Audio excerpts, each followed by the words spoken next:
Hear me. Class is now in session.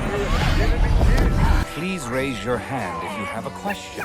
Now pay attention. Bear with me for a second. Let me put y'all on game. School's in session. I'm Mr. Guzman. Welcome to the classroom. Forget starting small. We're going to go with some giant-sized X-Men and some X-Men that were really popular in the 90s animated series. We're going to break down why each character deserves to be on this list and who I think should play them in live action. We got to start with my man, Mr. Wolverine. Snicked. Wolverine, again, iconic character, maybe the most popular X-Men out there worldwide. Logan's just an amazing character. He got that rough, gritty kind of vibe going on, but then he shows his tender side at times, and it shows that he is that rebel with a heart of gold. And we need that most iconic X-Men to bridge the world of mutants to the MCU. He's the perfect guy that can, bridge that gap between the humans, the outcasts, the heroes, and everyone else in between.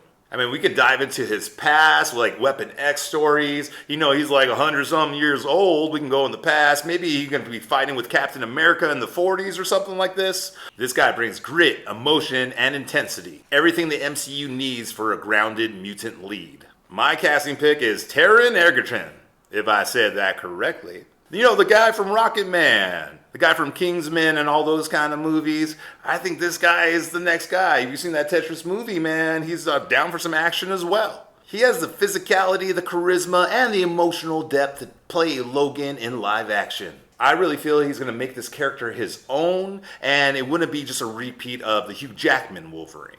Next pick.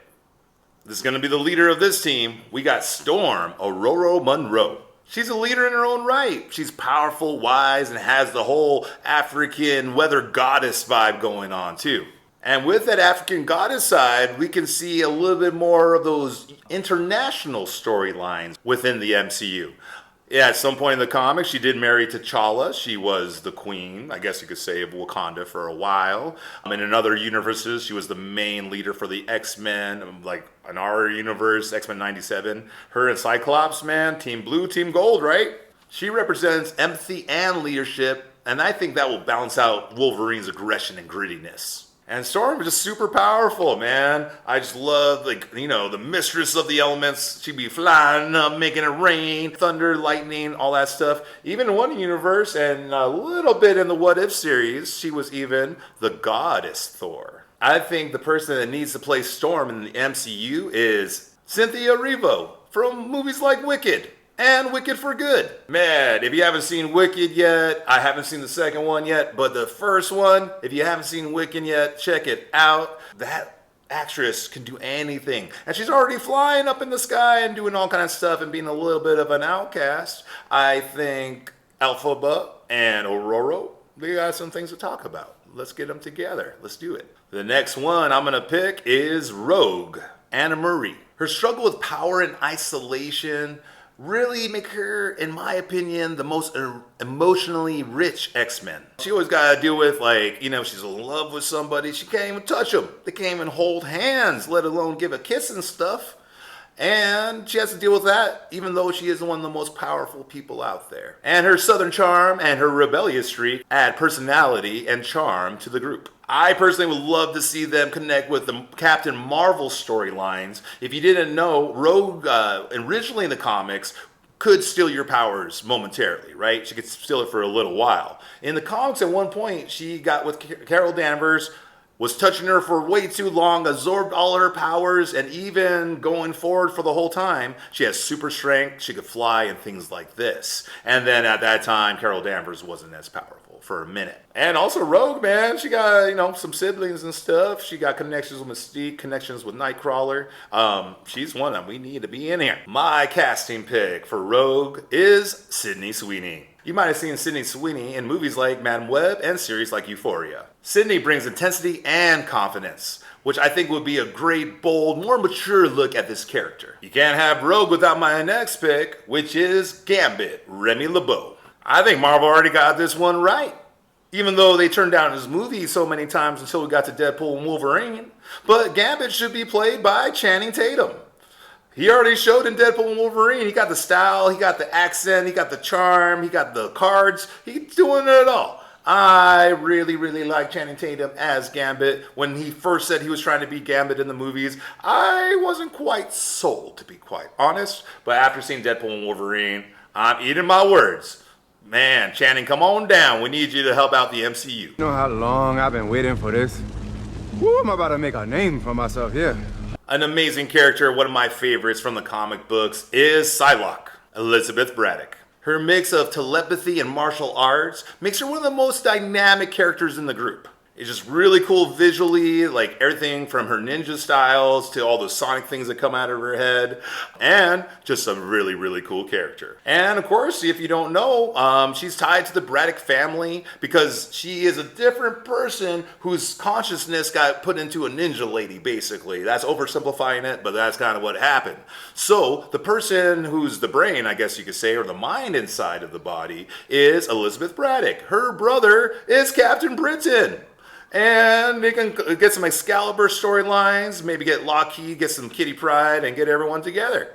That'd be pretty sweet. She brings that stealth, she brings that edge to the group, and that's desperately needed, and I think that really translates on film, and we need to see this in live action. I think a great Psylocke would be Jessica Henwick, from movies like The Matrix Resurrections and the show Iron Fist. Henwick has proven action experience and the calm focus that'd be perfect for Psylocke. And if you guys haven't seen Iron Fist, I know a lot of people didn't see it, or the ones that saw it weren't as impressed as I was, but I think she was one of the best characters in the show and really helped it being a lot better than it could have been. A fan favorite, gotta bring him, is Nightcrawler Kurt Wagner.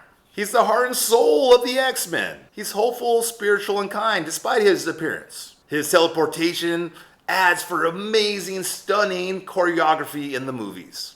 And he embodies the mutants' true message. True beauty lies from within. And, you know, Nightcrawler is just one of the coolest guys, coolest people out there.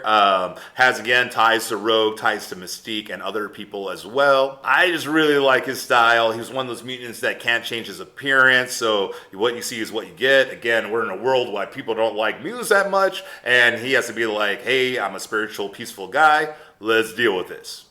Peaceful until you mess with his people, then, you know, he got a little action, got some swords and stuff, too. He's pretty sweet with it. I think the perfect person to play Nightcrawler would be Timothée Chalamet from movies like Wonka and Dune.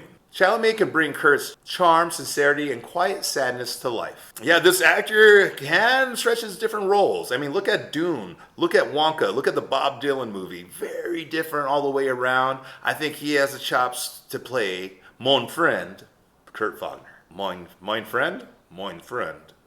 I wish I knew how to say that more correctly. I didn't take German in high school. I'm sorry. And of course, you need another powerhouse in here. My final pick is going to be Colossus, Peter Rasputin. He's the gentle giant of the team, strong, loyal, and full of heart. He has that emotional balance because he's a pretty calm guy and that raw power we need for the group. Again, with a lot of these giant-sized X-Men, we have an international feel with these guys, right? He's from Russia originally, Storm from Africa, Nightcrawler from Germany, Logan, Wolverine from Canada, so on and so forth, right? Having his Russian roots explored can also give us a more global aspect of this whole MCU world. And even in the comics, he did get a piece of the Phoenix Force at some point, so that would be kind of cool to explore when everyone got a little extra power and that stuff. If you don't know what I'm talking about, check out the comic. It's pretty sweet.